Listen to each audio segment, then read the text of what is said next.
What is up, OSIMANews Ball Reviews and Bowling World fans? Brunswick just announced 5 more bowling balls after they just announced a couple like 2 weeks ago.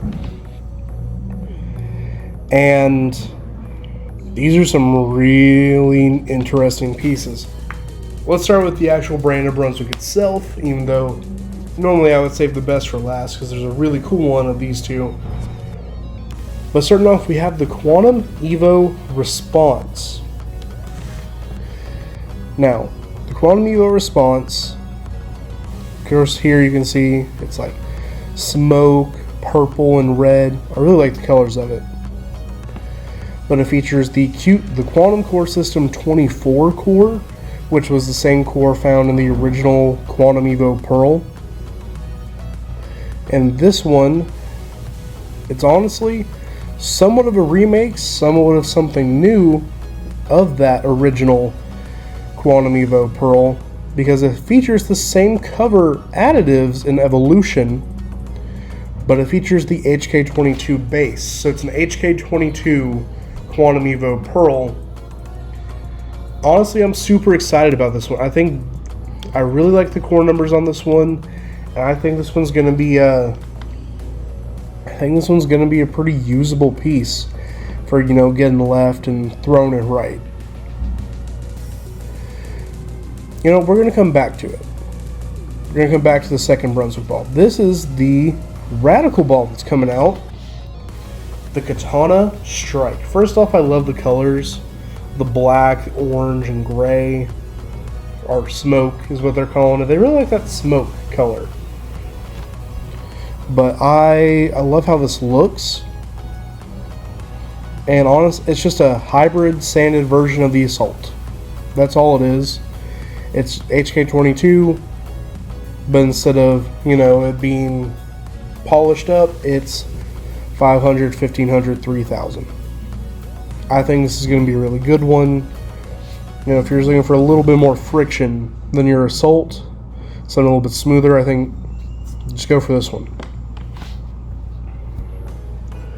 Moving on, Track has something else, and I've liked what I've thrown recently from Track, even though I don't need any more pearls in my bag, other than what I'm already getting with the Quantum Evo Response. So I'm not going to be getting this one unless it just really stands out. But the Paragon Pearl,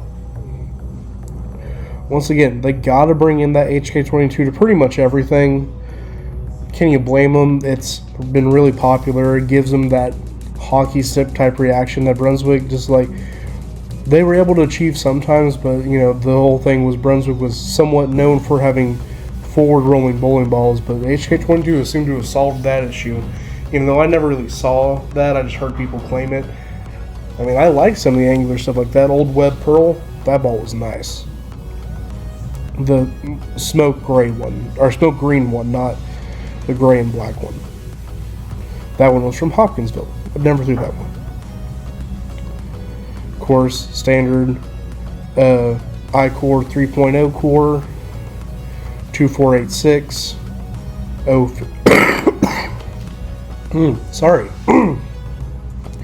056 and an 015 differential, intermediate. And it's, of course, 500, 1000, 1500 factory compound. That's been a standard for their shiny stuff lately, so I'm not really surprised, but I do really like the colors on this one. I think that it's going to have a lot of shelf appeal in person. Moving on, DV8 has some stuff going on with the Hellcat Accelerate. First off, my 2000s Cartoon Network fans are going to be disappointed this ball is not white, blue, and black, but with green logos. If you know what I'm talking about, drop me a hero time in the comments. But I'm interested to see what's making this one a little bit different than the original Hellcat. I actually never threw the original Hellcat. I kind of wanted to, and I honestly may still get one eventually. But this one's another solid in the Hellraiser line. This one, instead of regular Havoc, this one's finished at maximum Havoc. So it may be a slightly earlier cover. I haven't watched any of the videos yet because this is just trying to do first impressions. I've been working all day, so that's why this video is a little bit late. Of course, 500, 1500 Sire, and of course the standard Hellcat core numbers of a little bit higher RG, which that's kind of why I want one. 2537 with a 053 differential and a 016 intermediate. Let's see where they're placing this one. So they're actually expecting this one to be smoother, and overall more boards than the original Hellcat. So I'm actually not complaining about that. So I actually may get this one. Kind of just depends. I am getting an Atlas first and foremost, but I really like those core numbers. I really like those core numbers. So I'm probably going to get this one just to try it out. But let's get to the main show of all of this, the thing that everyone's been trying to figure out for the past like month and a half. A lot of people already knew. I already knew. Teal Rhino Pro. I don't know if y'all know what this means. This black right here. I know what it means. At least I'm pretty sure I know what it means. I need to watch, I need to watch all the videos on it to really figure it out. But let's download the info sheet real quick. Let's actually take a look at everything. Maybe it'll give us a little bit more insight into it. But yep, I knew it. That black right there, ladies and gentlemen, means this ball is 2 pieces. This is a 2-piece ball made in the year 2023 that hasn't already been being made since 2008 / 2016 off and off again. I'm talking about 2 balls there, one of them is Purple Hammer. Anyways, I'm super excited for this. I love 2-piece equipment because that's what Dynamic Core originally was, right? It was to try to emulate the carry of 2-piece equipment without the core change that you get from it. Because the issue with 2-piece equipment is with that core, you get a much higher RG and you kind of lower the differential because the density there's less of a density difference.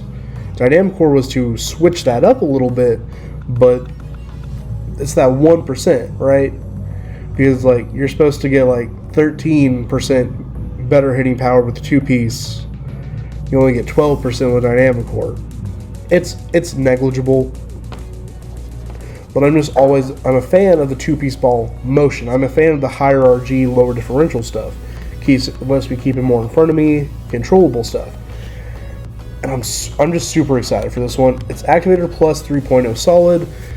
Activator Plus 2.0 was on the Hero solid, which was actually my first ever review that I ever did. And it's still one of my favorite balls of all time. I'm getting this one. I have already paid for this one. At least I will already be paying for this one. By the time this video actually comes out later today. I'm super excited for it. As you can see, this is designed to literally just be the middle. It's all-purpose ball motion in their middle performance point, which is the advanced performance point. And boy, if you've seen my Infinity review, you know that I literally just talked for the last 4 minutes of video just about how much I like the ball. If it's the same shape as the Infinity, just a little bit less of it where I can keep it more in front of me, I'll be drilling 10 of these, because I'll be drilling 20 Infinities, because I freaking love, I did not swear, I freaking love the Infinity. It's such a good ball. I'm super excited for this one, and 30-year anniversary of the Teal Rhino Pro. I've actually thrown the original Teal Rhino Pro. I know I'm only 23 and I'm a little bit young to be having said that, but I actually had one gifted to me at one point. It fit my hand perfectly, and it was virtually brand new. And it just, I loved that, how that ball rolled. And if this ball is anything similar, sign me up. I am super excited for this one, and I wish I was at Bowl Expo right now so I would get to throw it for y'all, but I'm not. I'm stuck here in Tennessee for now. Maybe next year. But anyways, thank you for watching. You can pre-order yours at your local Bowling World. I may, if I can get the links already up, I'll put them in the description for the Bowling World website. Either that, or just support your local pro shop, guys. We all need it. I have been OSIMAN Ball Reviews. Oh shoot, I missed again. I hope I don't miss y'all next time, please. Just thanks for watching.